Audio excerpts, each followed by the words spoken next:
네, 다음 소식입니다. 집권 여당의 새 대표 김기현 대표 오늘 아침에 현충원 참배했고요. 잠시 뒤에는 첫 번째 최고위원 회의를 이제 주재하게 됩니다. 통합, 화합, 민생 이런 메시지가 나올 것 같다고 합니다. 자세히 듣겠습니다. 황윤태 기자 나오십시오. 네, 국회입니다. 네, 국민의힘 첫 최고위원 회의가 잠시 뒤에 시작된다고요?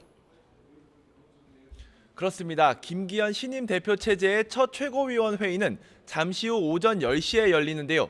취임 후 첫 메시지는 승자도 패자도 없다는 윤석열 대통령의 전당대회 연설 내용을 일부 인용하며 당내 통합을 강조하는 동시에 민생에도 초점을 맞출 것으로 보입니다. 앞서 김 신임 대표는 주호영 원내대표 등 기존 지도부, 전날 전당대회에서 함께 당선된 신임 최고위원들과 현충원을 방문했습니다. 김 신임 대표는 김대중, 김영삼, 박정희, 이승만 전 대통령 묘역에서 참배를 마친 뒤 방명록에는 오직 민생, 다 함께 잘 사는 국민의 나라를 만들겠다고 적었습니다. 참배를 마친 김 신임 대표는 당대표 비서실장 같은 주요 당직 인선은 최고위원들과 논의해 다음 주쯤 발표하겠다고 말했습니다. 김 신임 대표는 회의 이후엔 이진복 대통령실 정무수석을 예방하고 신임 당 지도부와 함께 오찬을 가질 예정입니다. 네. 자, 저희가 김기현 대표 모두 발언 최고위원 회의 발언 시작되면 직접 들려드릴 계획입니다.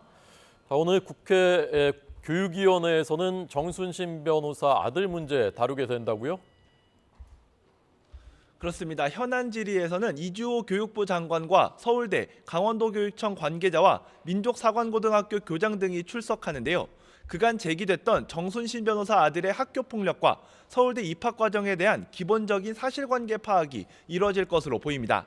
특히 더불어민주당은 정 변호사 아들의 학교폭력 사건 이후 처리 결과와 서울대 입학 과정에서 학교폭력 이력이 어떻게 반영됐는지를 따져 묻겠다는 입장입니다. 여기에 정순신 변호사가 당시 검사라는 지위를 이용해 학교폭력위원회 처분을 감면받았을 수 있다고 보고 있습니다. 반면 국민의힘은 학교폭력 문제는 누구라도 같은 잣대를 들이대야 한다면서도 정 변호사 아들이 수시가 아닌 정시 모집으로 서울대에 진학했기 때문에 큰 문제가 없다고 맞서고 있습니다. 또 이미 사퇴한 정 변호사 아들에 대한 공세는 과도한 정쟁이라며 학교폭력 대책 문제에 집중하겠다는 계획입니다. 교육위 현안 질의에서는 정 변호사 아들 문제 외에도 경기도교육청의 전국연합학력평가 성적 자료 유출 문제에 대한 질의도 나올 예정입니다. 지금까지 국회에서 YTN 황윤태입니다.